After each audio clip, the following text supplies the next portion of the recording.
Voilà, après avoir vu donc une première vidéo qui était une première partie, j'étais en train d'élaborer donc les équations. J'ai dû m'arrêter de manière impromptue parce qu'en fait j'avais un problème de touchpad. Bon, le touchpad ne fonctionne, ne remplissait plus son rôle et j'ai dû arrêter la vidéo en vous disant qu'il y avait une partie 1 qui serait faite et que la partie 2 sera la suivante qui est celle que je vais vous présenter ici. Donc je vais faire une seconde vidéo qui est la suite de la précédente. De toute façon, je regrouperai les deux vidéos dans. Je vous les regrouperai toutes les deux au sein d'un commentaire. Dans un commentaire, vous pourrez accéder à de la 1 à la 2 et de la 2 à la 1 sans aucun problème. Donc je vous rappelle qu'on est le 5 novembre 2020, bon, qui fait quand même assez frisqué pour un 5 novembre. Voilà, il fait froid et on a une très grande, je veux dire, une fraîcheur pour le mois. Les températures ayant diminué fortement. Et on sent bon, qu'on n'est pas loin de l'approche de l'hiver. Bon, ça, tout d'un coup, ça, on a quand même une belle clarté. On a une belle clarté, mais un temps froid. Alors ceci dit, bon, je vais remettre l'équation. Je vais entamer petit à petit l'équation dont je commençais à mettre les bribes, je veux dire dans la vidéo précédente. Et ici, je veux entamer bon, l'équation pour étudier ce qu'on appelle donc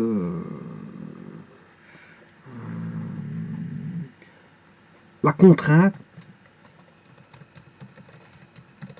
en un point d'une facette. Alors pour comprendre cette vidéo-ci, tout a été mis en place dans la vidéo précédente. Donc je vous demande de consulter la vidéo précédente parce que c'est pour arriver ici dans cette vidéo et c'est de tirer des bribes d'informations. C'est pas de bon augure de faire ça parce que voilà, le tout c'est d'aller voir. J'ai pris du temps à faire une vidéo, c'est pour la consulter. Euh, Maintenant, si certaines personnes sont des spécialistes des vidéos à 5 minutes, faut pas venir ici dans cette vidéo pour avoir une vidéo de 5 minutes parce que bon, je veux dire, ici il y a du développement qui explique tout en détail. Donc si vous voulez 5 minutes en détail, ben, je veux dire, il faudra aller en accéléré et vous l'aurez en 5 minutes, mais vous comprendrez rien. Voilà, donc c'est pour ça qu'il faut rester raisonnable. Il y a des vidéos qui durent plus longtemps, mais faut les faire, il faut les suivre à sa juste valeur par le temps qui a été pris pour les explications. Je sais bien que je prends beaucoup de temps pour donner des explications, mais c'est le temps nécessaire pour bien comprendre les choses. Maintenant, celui qui a un examen à la veille, qui veut tenter de comprendre quelque chose ici, bon, je crois qu'il se trompe. Là, à ce moment-là, je lui dirais de travailler pendant l'année, de suivre des cours pendant l'année au niveau voilà, de ses cours. Et là, à ce moment-là, les cours durent 50 minutes, l'heure de cours. Et s'il a 2 heures de cours, ben, ça fait 2 fois 50 minutes. Il doit tenir 2 fois 50 et tenter de comprendre ce que le professeur raconte en 2 fois 50 minutes. Donc, les vidéos à 5 minutes, bon, c'est pour ceux qui ont peut-être une petite explication à fournir, mais bon, c'est pas. S'ils cherchent chaque fois des vidéos à 5 minutes, on peut rechercher une vidéo qui dure 5 minutes pour tenter d'avoir vite des explications. Mais l'empressement comme ça, bah, je crois qu'à un moment donné, là c'est limite. Hein. Vous ne comprendrez pas tous les détails, les tenants et les aboutissants, si vous vous basez sur des vidéos à chaque fois de 5 minutes. Parce que pour bien comprendre une vidéo, pour bien comprendre une notion, il faut quand même, je veux dire, développer. Il faut quand même développer. Bon, donc je vous rappelle encore une fois, si vous venez ici pour une vidéo, rechercher une explication en 5 minutes, je vous dirais que c'est malvenu parce qu'en fait il y a deux vidéos. Il y en a une qui dure 1h40, qui est la précédente, qui est la partie 1. Mais cette partie 2, je ne sais pas combien de temps qu'elle va rester, le temps que je la développe. Voilà, donc ceci étant dit, je vais développer justement l'équation de la contrainte en un point M, la contrainte en un point M d'une facette. Une facette quelconque. Alors, je vous rappelle que j'avais dessiné un trièdre. Il faut d'abord construire un trièdre rectangle. Donc, je vous rappelle qu'un trièdre, c'est 3 plans.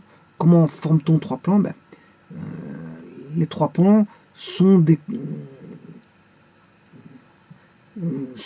construits à partir de 3 axes. 3 axes. Alors, Voilà. Le premier axe, c'est celui-ci, qui est x1. Le second axe, c'est celui-ci, qui est x2. Et on a le troisième axe, qui est x3. Sur base de ça, rappelez-vous qu'il y avait un tri. Il y avait voilà, là j'ai bien trié tri-rectangle, parce que c'est trois plans. Hein, il y a le plan, là on a l'origine, O. O, x1, x3 forme un plan ici, sur la côté. C'est le plan O, x1, c'est mon premier plan. Mon second plan, c'est O, x2, O, x3, qui est le plan ici. Et le troisième plan, qui est le plan O, x1, x2. Donc on a bien un trièdre, c'est-à-dire trois plans.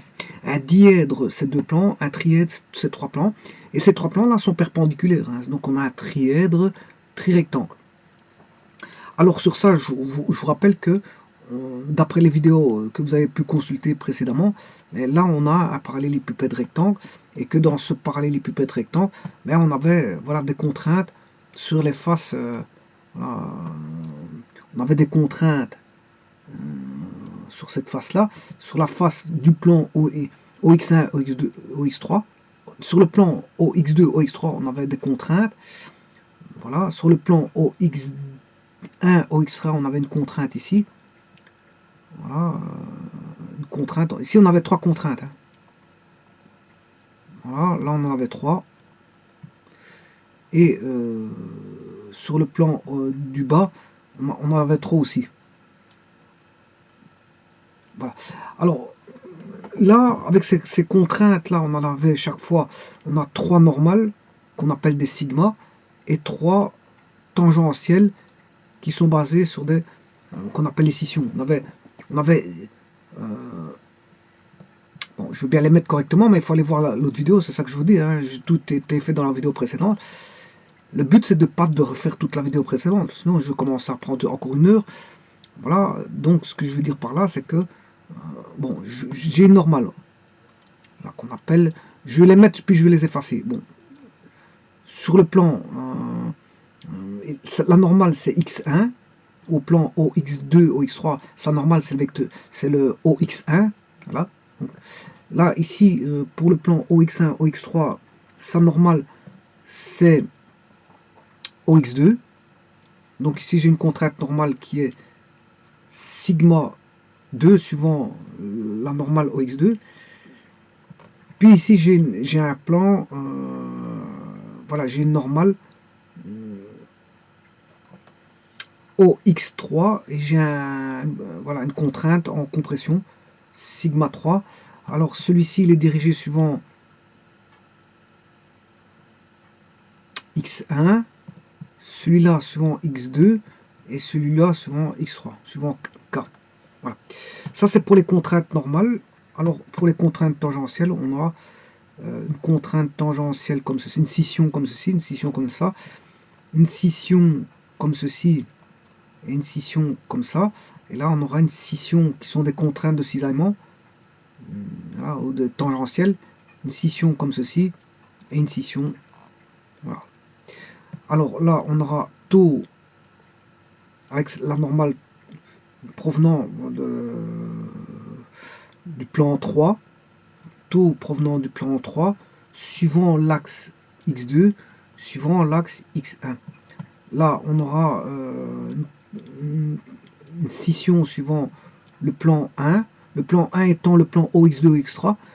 Là, on a une scission suivant le plan OX1, OX3, qui est le plan 1, c'est-à-dire avec de normal x1, et taux 1 à la direction de x2, et là, taux 1 à la direction de x3. Alors là, on a une contrainte en cisaillement ou contrainte tangentielle qu'on appelle scission, qui est taux. Taux sur le plan 2. Le plan 2, c'est le plan OX1, OX1, X3, plan 2. Donc j'aurai taux 2 et taux 2 suivant la direction X1 et suivant la direction X. Non, ici c'est suivant la direction X3, je m'excuse. Et ça c'est suivant la direction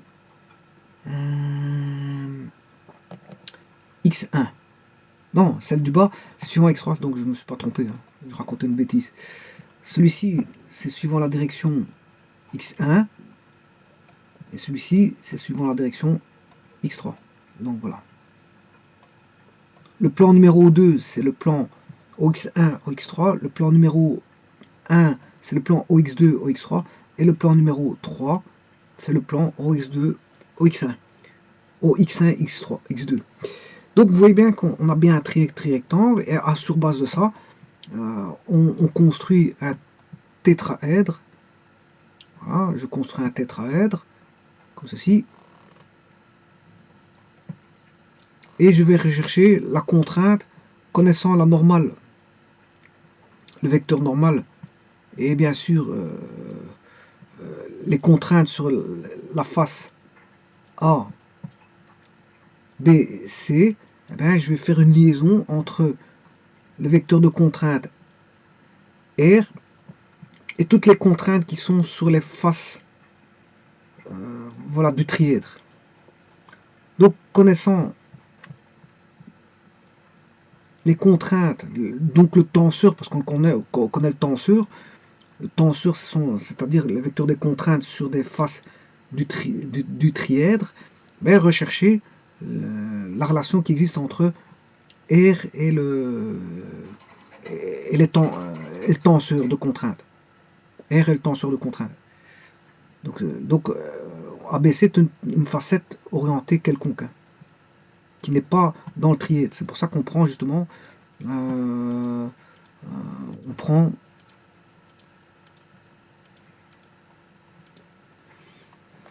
c'est pour ça qu'on prend une facette orientée quelconque. Voilà. Alors, pour décrire les équations, il faut partir des sommes des forces égales à 0.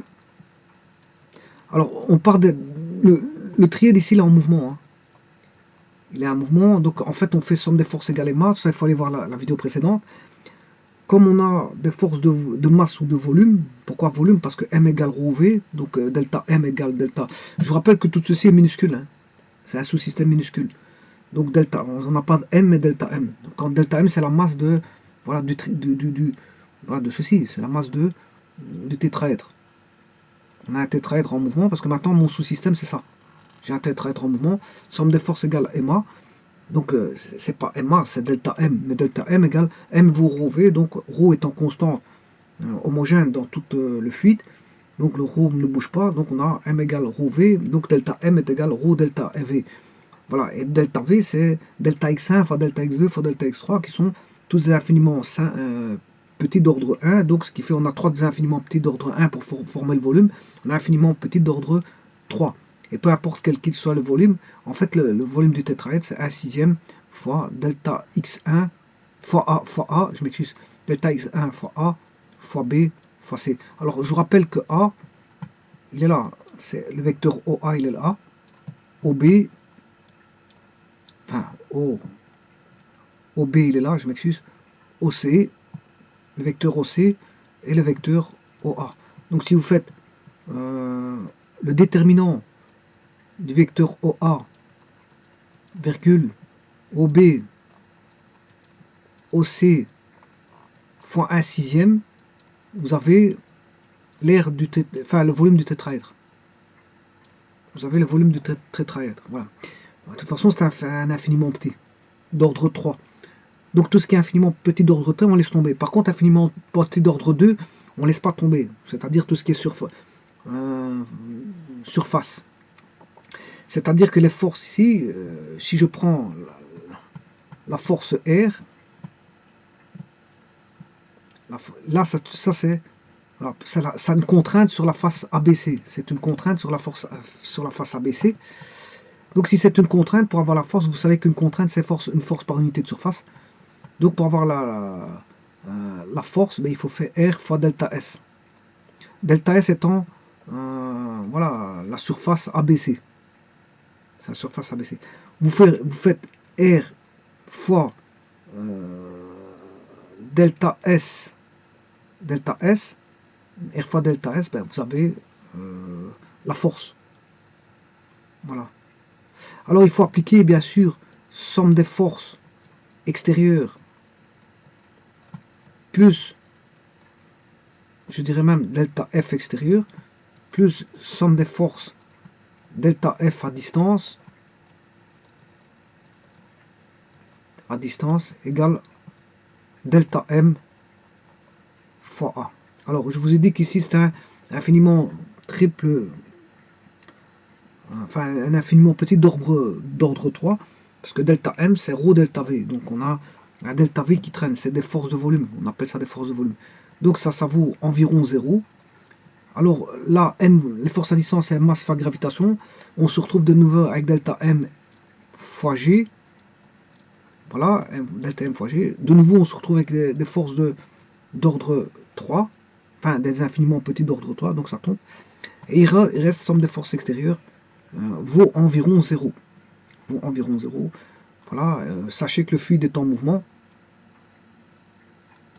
Voilà, donc on a somme des forces extérieures égale 0. Alors, quelles sont les forces extérieures directement appliquées qui vont environ 0?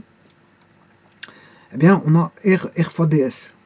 R fois ds, plus toutes les contraintes qu'il y a. Vous voyez qu'il y a toutes des contraintes ici. Toutes les contraintes que je vous ai présentées tout à l'heure. Je vous ai présenté toute une panoplie de contraintes. Donc ces contraintes qui sont là se retrouvent sur la face du tétraèdre, mais sur OX2, OX3, on aura sigma 1, 1, sigma 1. Voilà, ceci je peux le décaler. Hein. Voilà, je peux décaler ces trois forces-là et les mettre voilà, sur le tétraèdre. Vous voyez ce que je veux dire? C'est-à-dire, bon, ces contraintes-là, on les retrouve sur le tétraèdre, ben, sur la face. Voilà, sur la face. Voilà, la partie de face du tétraèdre qui se trouve sur le plan OX1, OX3. Ces trois vecteurs-ci, on les retrouve en un point voilà, du tétraèdre, voilà, ici, et idem, ces forces-là, ces trois forces-là, là on les retrouve ici, on a un point du tétraèdre. Ce qui veut dire quoi? Ce qui veut dire que, bon, on a 3 contraintes normales et 6 contraintes tangentielles. Bon, est donné par le tenseur des contraintes. Sigma 1, sigma 1, 1, taux 1, 3, taux 1, 2, etc. est donné par le, voilà, le tenseur des contraintes. Alors je peux présenter le tenseur des contraintes, je l'ai déjà mis plusieurs reprises.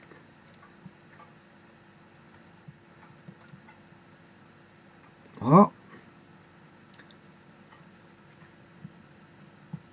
Sigma, les contraintes normales en diagonale, et tout ce qui est contrainte tangentielle. Ici, on voit bien qu'on a 3 contraintes normales et 6 contraintes tangentielles, ce qui fait qu'au total on a 9 contraintes pour 3 faces. Alors si vous voulez les autres faces du parallélépipède rectangle, là il faut aller avec les, comment on appelle ça, les accroissements finis. Les équations des accroissements finis. Là vous mettez 1, 1, 1, 2, 2, 2, 3, 3, 3. Ça c'est la face. Surface 3, surface 2, surface 1. Les composantes IJK, c'est I, J, K. I, J, K, I, J, K. Et vous avez le tenseur qui est ici, le tenseur des contraintes. Voilà. Qui est une matrice d'ordre 2, de 3 lignes et 3 colonnes.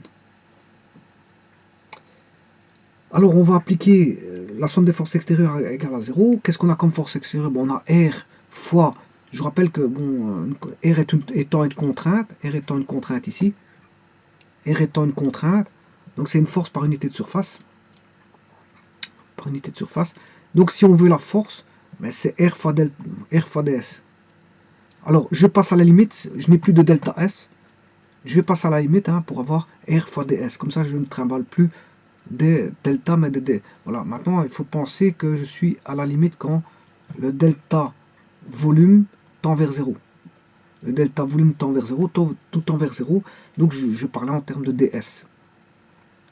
Voilà, je suis en infinitésimal. Voilà, R fois ds.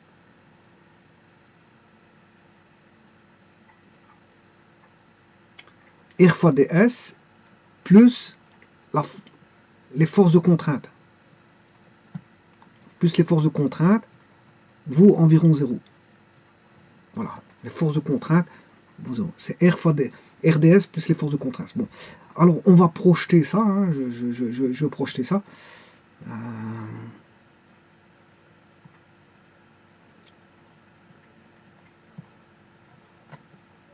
Alors le tout c'est de faire une association entre R et les forces de contrainte, hein, c'est surtout ça. Bon, et on a l'association est déjà vite faite. Hein. RDS, vous avez déjà R va être exprimé en fonction des contraintes, enfin du tenseur, du tenseur. Alors je vais mettre ça sous forme de composantes suivant I, composante suivant I, R fois ds, ça va donner R1 ds. Alors suivant J, j'ai R2 fois ds. Et suivant K, j'ai R3 ds. Voilà. Alors maintenant, je vais faire la somme des contraintes pour en I. Je vais chercher le tenseur. Dans le tenseur, en I, on a sigma 1,1 moins, enfin plus, bien sûr, sigma 1,1. Pour avoir la force, il faut que je fasse fois ds1, parce que c'est une force. Hein. Parce que ce sont les forces de contrainte. C'est pas la contrainte, c'est la force de contrainte. Donc la force de contrainte, il faut multiplier par la surface. Comme ici R fois ds, c'est pour avoir la force. Hein. Ne confondez pas contrainte et force. La contrainte est une force par unité de surface, voilà, voilà. Alors, sigma 1,1, alors ici je vais mettre plus, sigma 2, sigma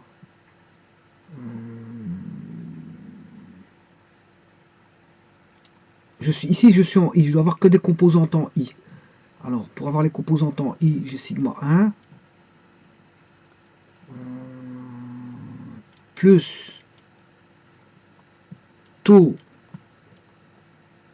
de 1, taux de 1 se trouve sur la surface ds2, voilà, c'est sur la surface 2, plus taux 3,1 sur la surface ds3. Voilà. Environ 0, je vais mettre égal 0, comme ça, bon. Alors maintenant, je vais faire sur le J. Sur le J, je dois avoir le 2. Alors je vais mettre 1, 2, c'est 1, 2. 1 surface 1. Plus taux, je dois avoir composante en J, mais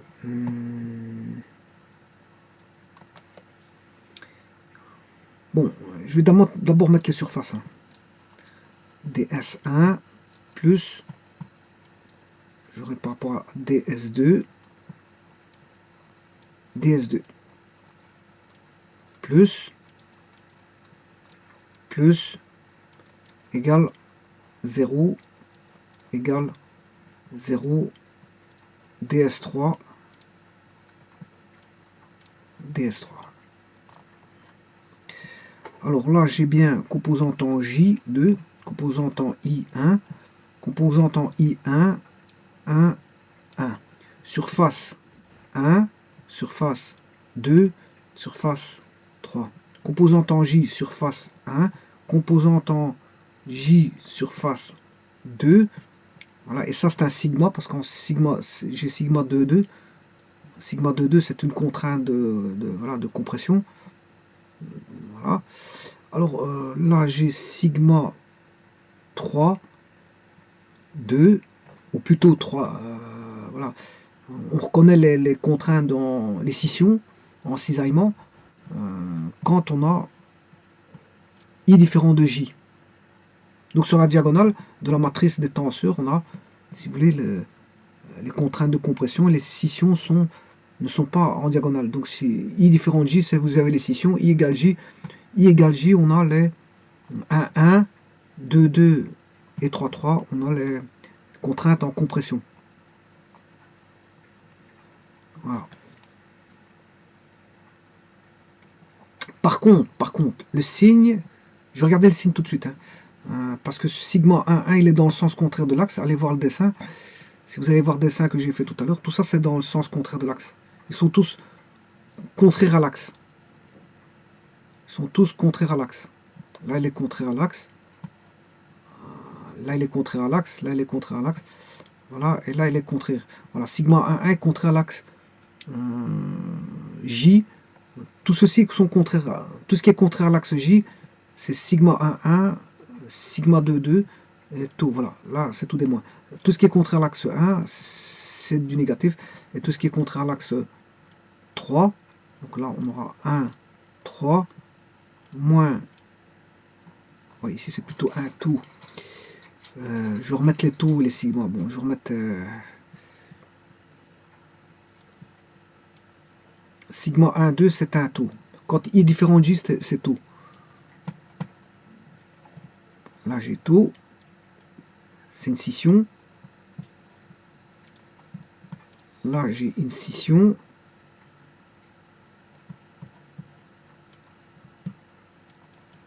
Voilà. Là, j'ai une scission.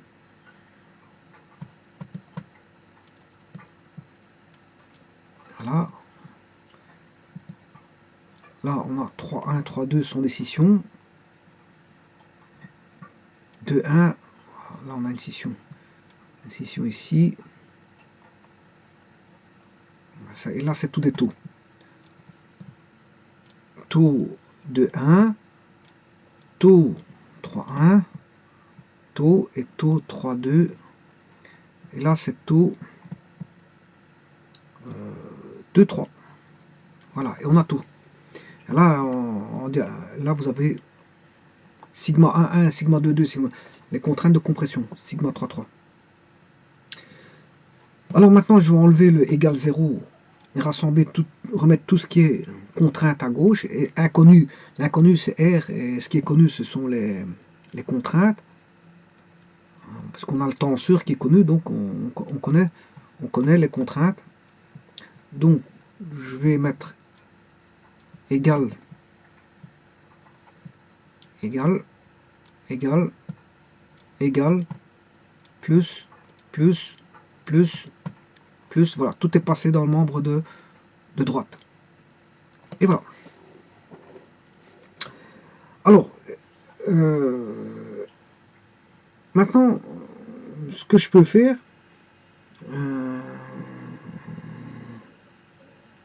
remarquez que ceci, c'est comme si on avait le tenseur, la matrice des contraintes, le tenseur, c'est la matrice des contraintes, hein, la matrice des contraintes, fois multiplié par ds1, ds2, ds3. On peut déjà faire ça. Bon. Là, on a ds1, ds2 et ds3. En faisant ça, vous avez quoi? Ben, vous avez voilà, les composantes R1, R2, R3 fois ds. Vrai, les composantes R1, R2, R3, voilà, fois ds.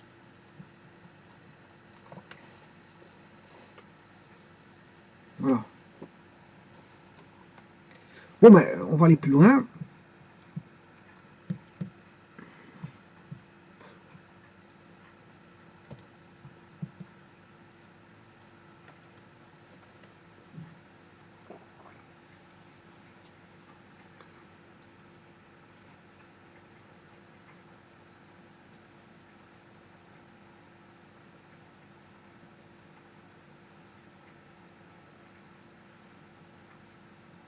Bon, on pourrait exprimer ça sous forme d'une formule sommatoire, hein, mais là, il faudrait que j'ai des sigma partout. Si j'avais des sigma partout, je peux exprimer sous forme de formule sommatoire. Alors, ds1, que vaut ds1 par rapport à... Je vais faire intervenir le vecteur normal. Le vecteur normal, c'est n1, n2, n3. Vous devez redessiner votre dessin, hein, bien sûr. Bon, vous avez R, ici, la normale, c'est la normale en facette ABC. Hein. Vous devez redessiner votre dessin. Hein. Voilà, moi je ne l'ai plus parce que je n'ai plus de place pour le faire, mais vous devez redessiner votre dessin pour comprendre ça. Hein. Voilà. Alors N c'est N1, R c'est R1, R2, R3 comme composante, et N c'est N1, N2, N3. Et N1 au carré plus N2 au carré plus N3 au carré fait 1, parce que c'est un vecteur normal. Enfin, c'est un vecteur unitaire, je mets de base. C'est un vecteur de base. C'est un vecteur de base. Vous pouvez redessiner le tétraèdre hein, et mettre N et S.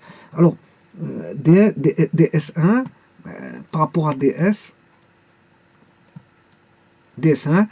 c'est ds fois le cosinus entre n et, si vous voulez, et i. Voilà. Cosinus entre n et i. Alors, le cosinus entre n et i, mais c'est le cosinus directeur, hein, c'est cosinus alpha. Donc on aura ds cosinus alpha. Et cosinus alpha, c'est n1. Je vous ai dit que... je vous l'ai dit. Bon, n, c'est n1, n2, n1i plus n2j plus n3k. Hein, je vous rappelle que n, c'est n1i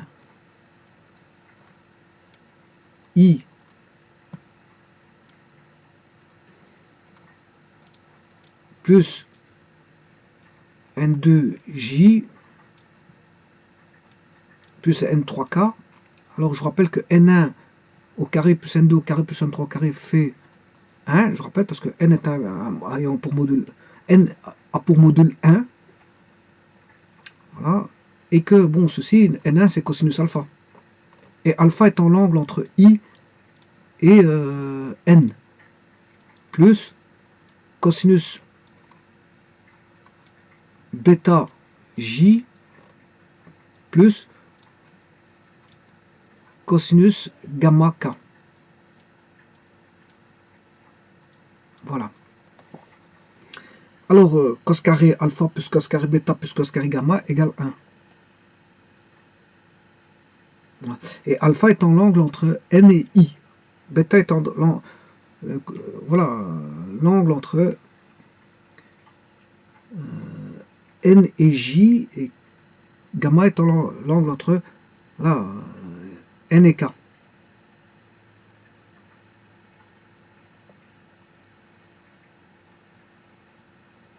Voilà, et ça c'est toujours n. Donc ici, cos ni, ben, ça fait l'angle entre n et i qui est cosinus alpha 1, qui est cosinus alpha qui est n1 si vous voulez. Cosinus alpha c'est n1. Donc c'est n1 ds. Voilà. Donc ce qui veut dire que si vous avez compris ce que je veux dire par là, c'est valable pour les autres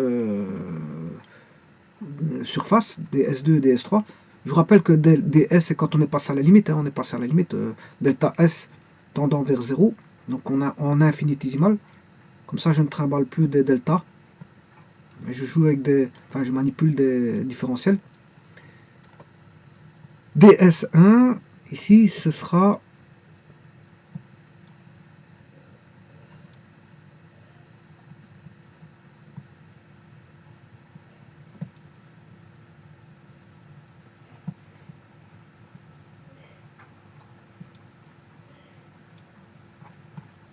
ts1, c'est, je vous ai dit, n1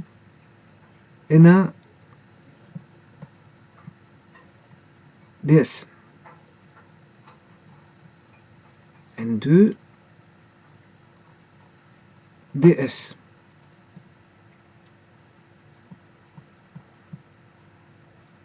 n3 ds. Eh bien, ds2, ce sera quoi? Ben, c'est n2 ds.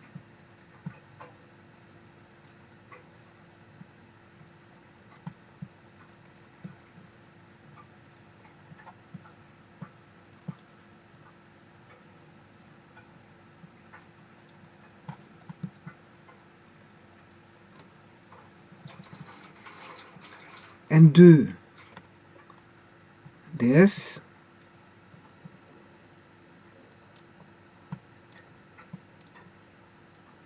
et n3 ds.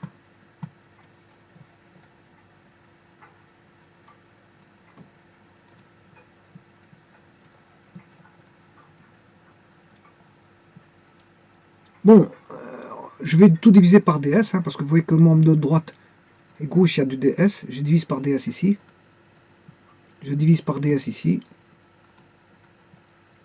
Tous les trois termes, dans les trois termes, le ds va disparaître. Je peux mettre ds en évidence, et je simplifie par ds. Voilà, il reste ceci. Bon, si on conjecture la même chose ici, on aura n2 ds et n3 ds ici. Ce qui veut dire que si je simplifie par ds, il me restera n2.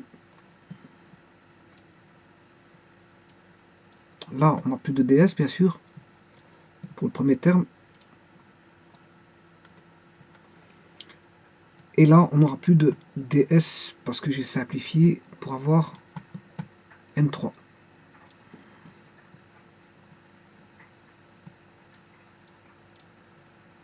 Voilà, et bien sûr, dans le membre de gauche, ça a été simplifié. Bon, et si vous avez compris le jeu, ben, là, on n'aura plus ds, on n'aura plus... Ouais, ici, c'était ds1. Ici, c'était ds1. Ah non, j'ai déjà mis, j'ai mis n3, donc c'est bon. n3 ds, j'ai rien dit. Là, je peux simplifier par ds. Là, je simplifie par ds, mais il va rester n2. Et là, je simplifie par ds. Et il va rester n3. Bon, ça veut dire quoi? Mais de nouveau, je peux exprimer en fonction du tenseur. Donc les composantes R1, R2, R3, R1, R2, R3, je peux exprimer les composantes sous forme de la matrice des contraintes, le tenseur, fois N1, N2, N3.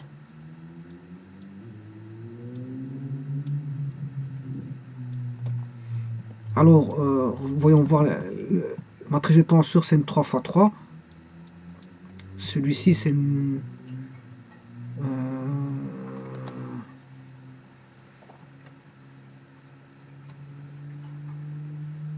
je vais avoir 3 lignes et une colonne, voilà, et ça va donner une...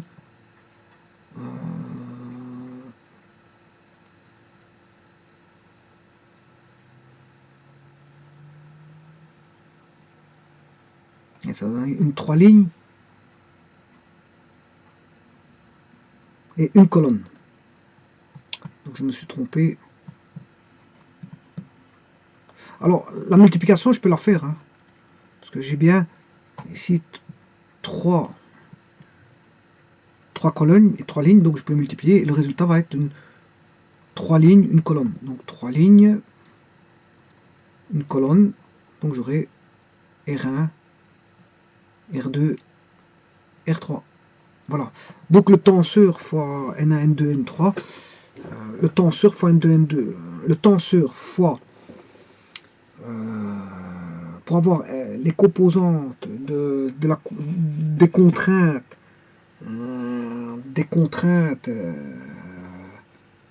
sur la facette ABC, d'orientation N1, N2, N3, ça c'est l'orientation, hein.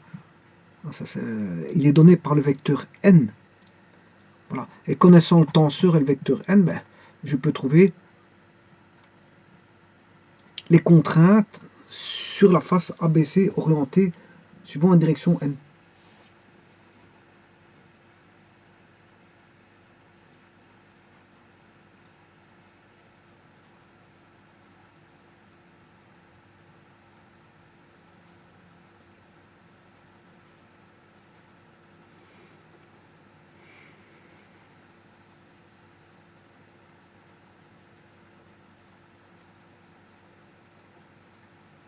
connaissant le tenseur et le vecteur n, je peux trouver R1, R2, R3. Bon, alors maintenant, je vais faire une projection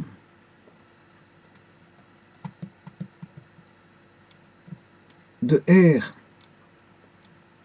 sur n, pour avoir la projection Rn. Projection de R sur n. Je vais faire le produit scalaire de R par rapport à n. Là, on a R1, N1, plus R2, N2, plus R3, N3. Mais R1, R2, R3 étant connu par rapport au tenseur, je vous l'exprime par rapport au tenseur, c'est tenseur fois le tenseur fois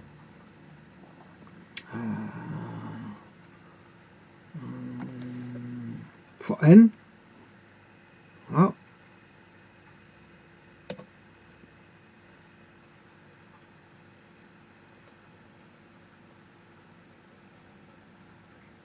Donc,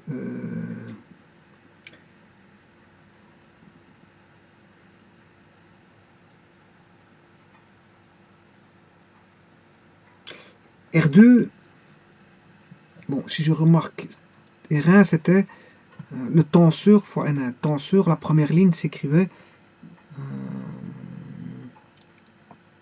sigma 1, N1 plus, je fais directement fois N, fois le vecteur N,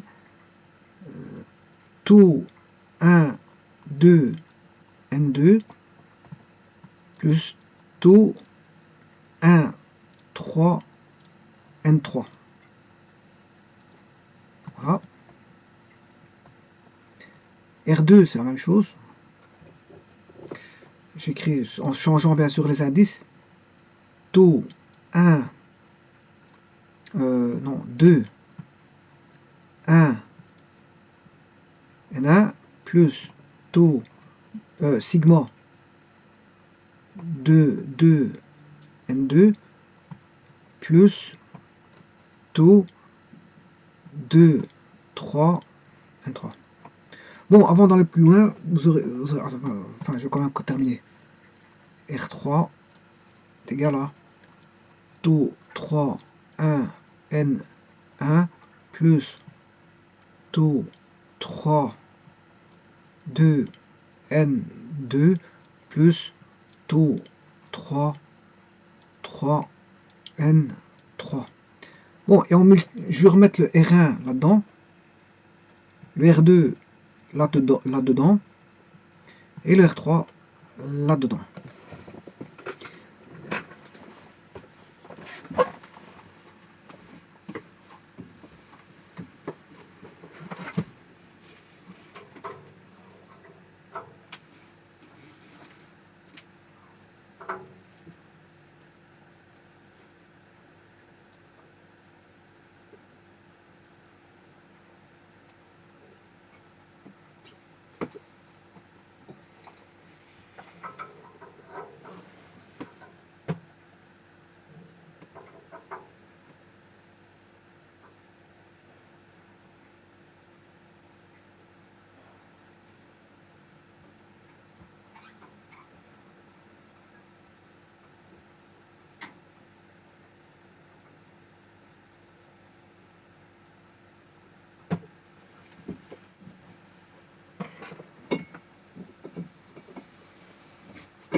Bon, ce qui veut dire que je vais essayer de faire un tour de passe-passe pour essayer de simplifier au maximum.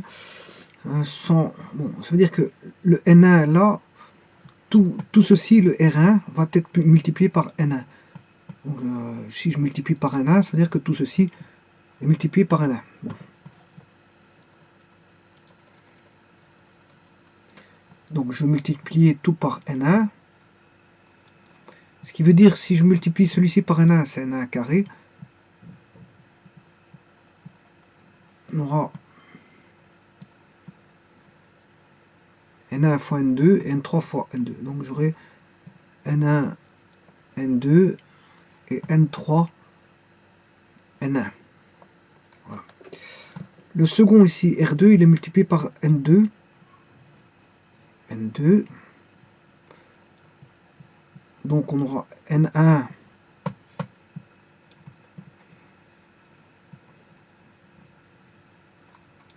N1, N2. On aura N1, N2, N2 carré et N3, N2.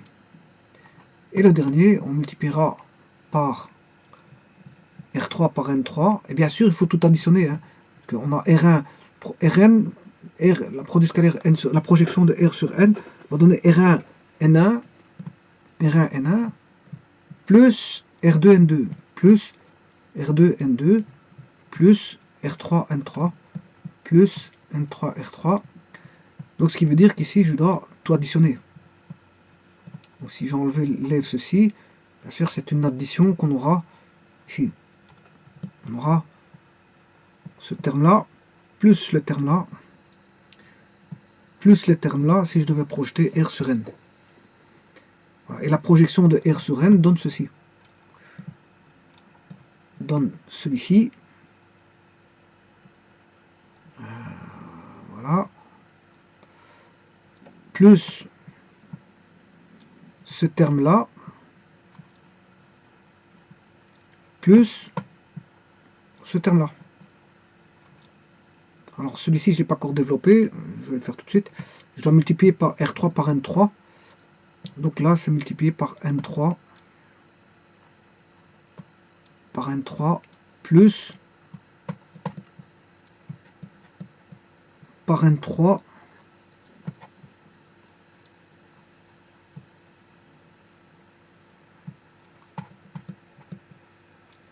là, je multiplie par N3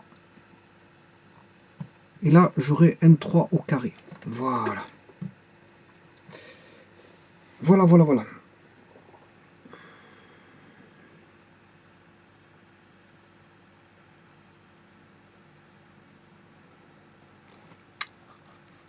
Alors maintenant, je vais rassembler tout ce qui est contrainte de compression, laisser les scissions à part, rassembler les compressions et les scissions à part. Voilà. Alors ça, je vais enlever.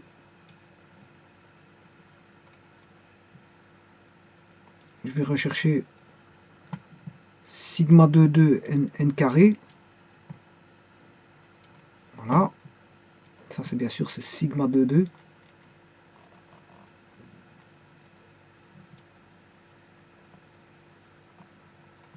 Voilà. Sigma 2,2 n carré plus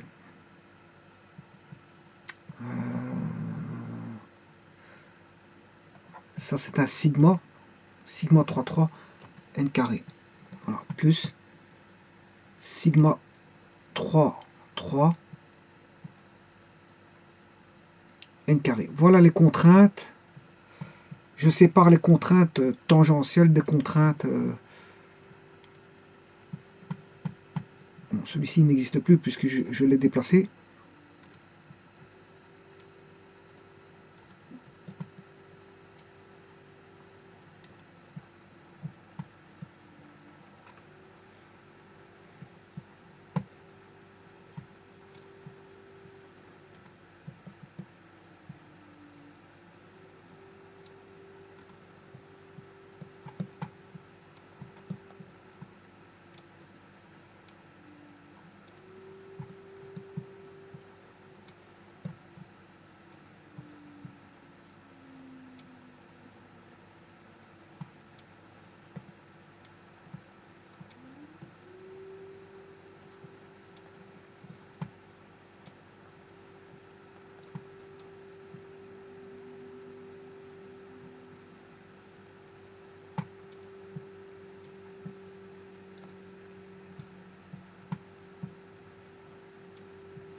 Voilà.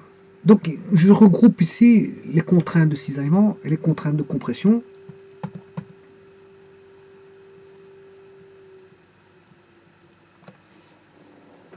Donc, tout ceci, ça a été calculé. Hein. Donc, on sait bien que on a fait le produit scalaire. Pour obtenir tout ça, j'ai fait le traitement là. Donc c'est la projection de R sur N, avec les contraintes qui sont données. Voilà.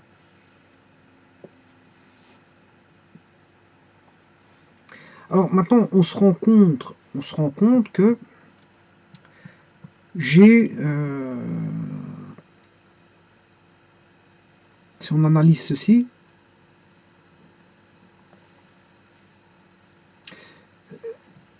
normalement le feed est en mouvement. Hein. Le feed est en mouvement. Donc normalement la matrice, le tenseur, la matrice des contraintes, elle est symétrique parce qu'on a taux 1, 2 est égal à taux 2, 1. Taux 3, 2, 3 est égal à taux 3, 2. Voilà, c'est comme ça. On pourrait le démontrer. Je ne l'ai pas fait, mais on pourrait démontrer que, voilà, voilà,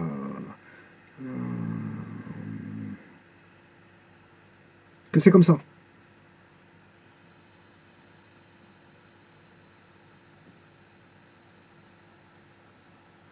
Alors, on pourrait démontrer ça, que bon, donc les contraintes, les particules étant en mouvement, on peut démontrer que la matrice des contraintes est symétrique. Voilà. Donc c'est-à-dire que sigma 1, 2 ou sigma 2, 1, ou taux 1, 2, parce qu'ici c'est plutôt des scissions. Au départ j'avais une matrice qui était sigma, tout des sigma, mais après j'ai différencié les contraintes de compression et les contraintes de scission. Donc les contraintes de scission c'est taux, voilà. Mais quand on est en mouvement, on peut démontrer que taux 1, 2 est égal à taux 2, 1. Que taux 1, 3 est égal à taux 3, 1, et que taux 2, 3 est égal à taux 3, 2. Donc ce qui permet de faire une simplification, de dire que je peux avoir 2 fois taux 2, 3, 2, je vais mettre le 1, 2, 1, 2, N1, N2, je vais l'effacer, hein. Taux 1, 2, N1, N2, ici, et taux 2, 1, N1, N2, ils sont les mêmes, parce que le fluide est en mouvement. Voilà. Ensuite, je peux écrire aussi, bon, je vais l'écrire juste en dessous, hein, pour pas, parce que je n'ai plus de place sur le côté, donc je vais mettre plus ceci, plus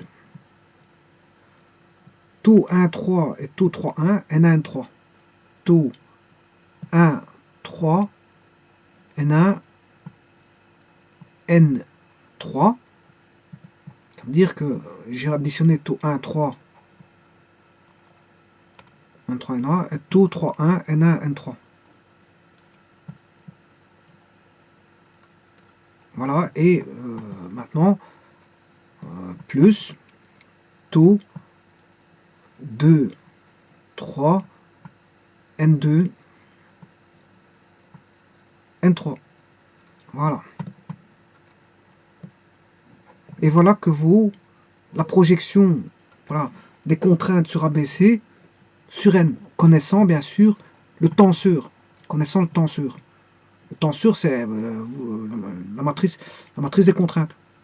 Connaissant la matrice des contraintes, voilà, maintenant on connaît la projection de R sur un vecteur d'orientation de facette N, voilà, connaissant le tenseur, et voilà. Connaissant le tenseur, ben, je projette R sur N, et j'ai l'expression du vecteur N, R sur N en connaissant le tenseur, c'est-à-dire la matrice des contraintes. Voilà.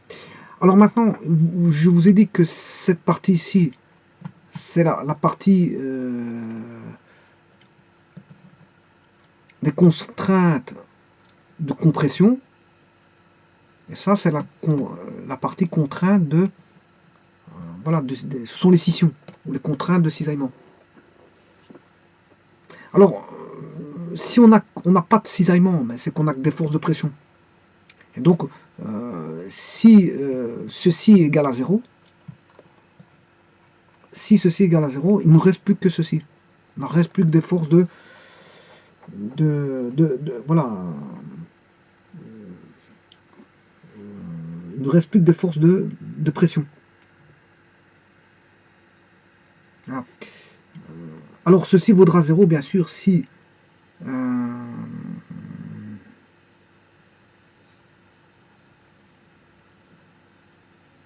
donc je vais résumer un petit peu la chose. Hein. Donc dans un fluide réel en mouvement, il existe des scissions ou forces de viscosité hein, s'opposant au glissement, des couches fluides les unes sur les autres. C'est ce qu'on appelle un fluide visqueux.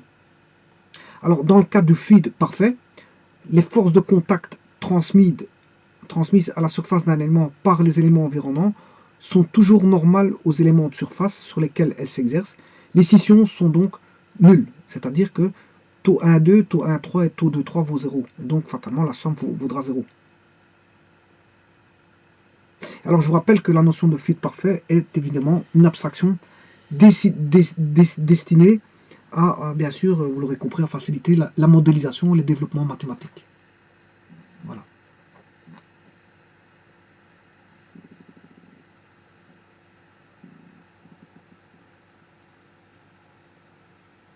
Donc dans un fluide parfait, si vous voulez, il n'y a qu'une contrainte tangentielle. Hein. Taux 1, 2, taux 1, 3 et taux 2, 3 vaut 0. Donc on n'a que des sigma 1, 1, N1 carré, plus sigma 2, 2, N2 carré, plus sigma 3, N3 carré. Attention, j'ai oublié un... Si c'est N3 carré. Voilà.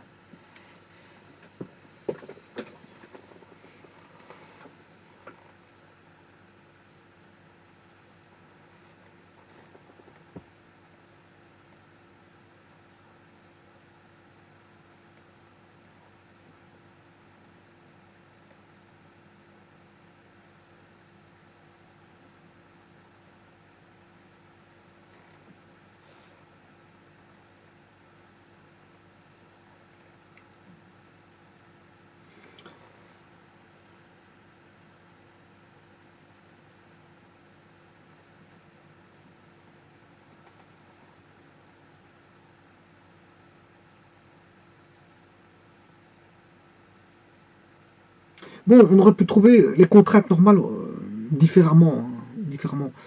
J'aurais pu faire tout simplement R fois N, tout simplement en prenant que les contraintes normales. Ah. S'il n'y avait que des contraintes normales, je peux le trouver différemment. Si avec des contraintes normales, si j'avais un fluide parfait, bon, j'aurais pu, je veux dire, faire un petit peu autrement. Un petit peu autrement, j'aurais trouvé directement sigma 1, 1, N1 carré, plus sigma 2, 2, N2 carré, plus sigma 3, 3, N3 carré. Pourquoi? Ben, tout simplement parce que le tenseur, il est simplifié. Hein. Le tenseur sera simplifié, on aura sigma 1, 1, sigma 2, 2, et sigma 3, 3. Et le restant, le tenseur, comme il est simplifié, j'ai 0, 0, 0, puisqu'on a un fluide parfait, on n'a pas de contrainte de cisaillement, tout ceci vaudra 0. Voilà. Et la projection sur n, je multiplie par n. N1, N2, N3. Voilà.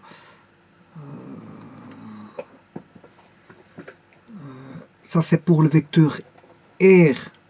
Vecteur R, j'aurai ça, le vecteur R. Donc, ce qui voudra dire, j'ai sigma 1, 1, N1, plus sigma 2, 2, N2, plus sigma 3, 3, N3. Voilà, et ça, c'est... voilà. Et puis, il faut multiplier, bien sûr, par N1, N2, N3. Pour chacun des parties, voilà, on aura sigma 1, 1 fois N1 fois N1, plus sigma 2, 2, N2 fois N2, plus sigma 3, 3, N3 fois N3. Voilà.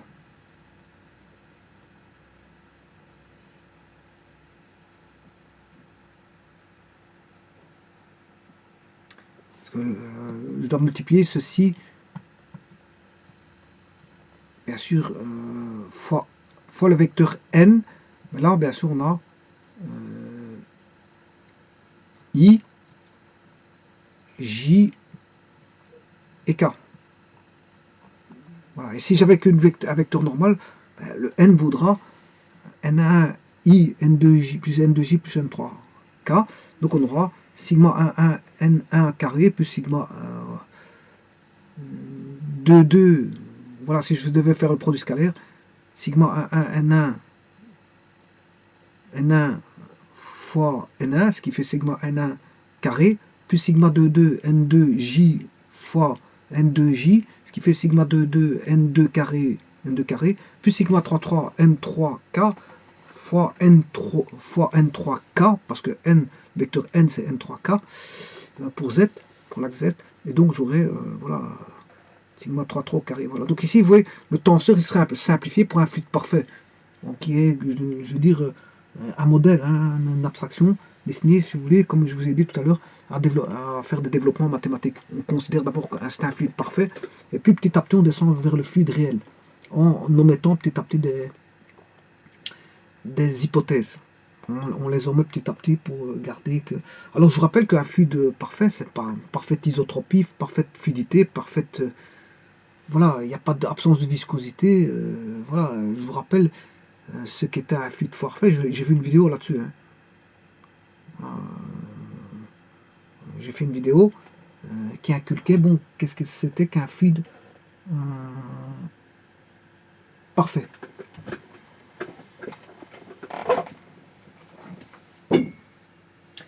Voilà, sur ce, donc la parfaite, comment ça s'appelle ça? Le fluide parfait, c'était parfaite isotropie, parfaite mobilité, parfaite fluidité, parfaite incompressibilité s'il s'agit d'un liquide, et parfaite compressibilité s'il s'agit d'un gaz. S'il s'agissait d'un gaz.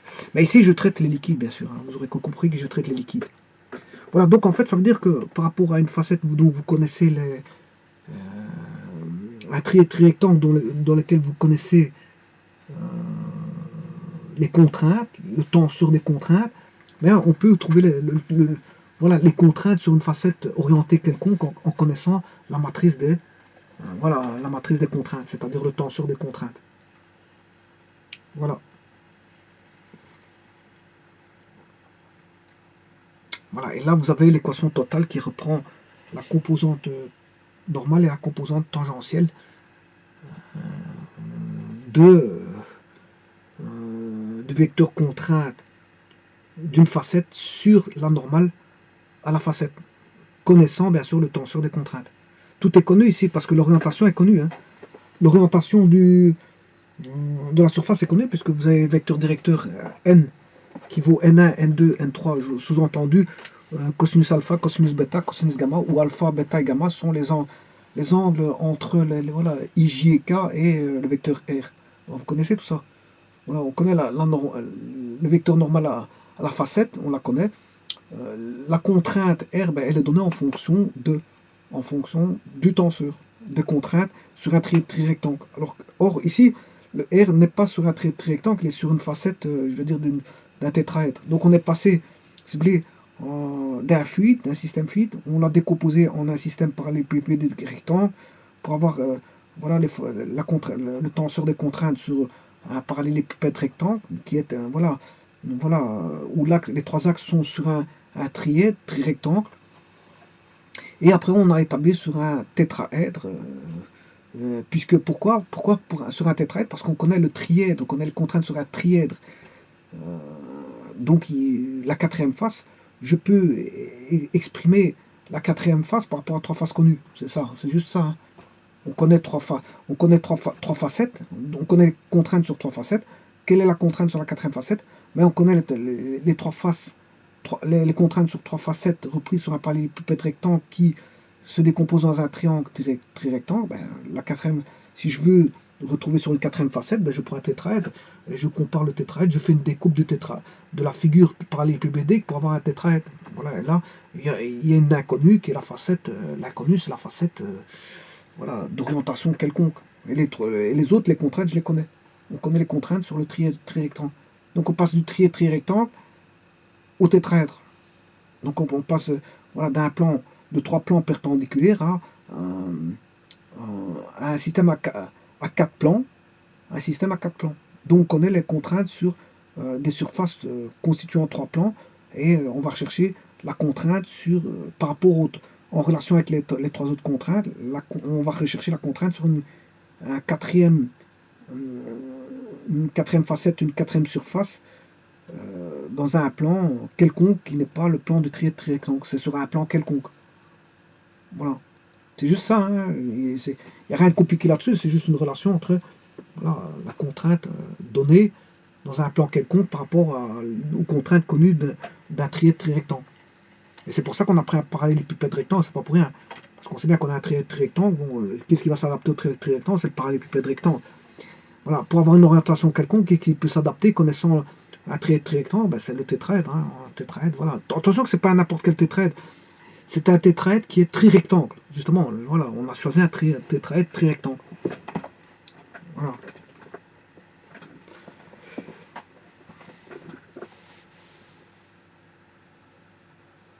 Voilà, je vous remercie.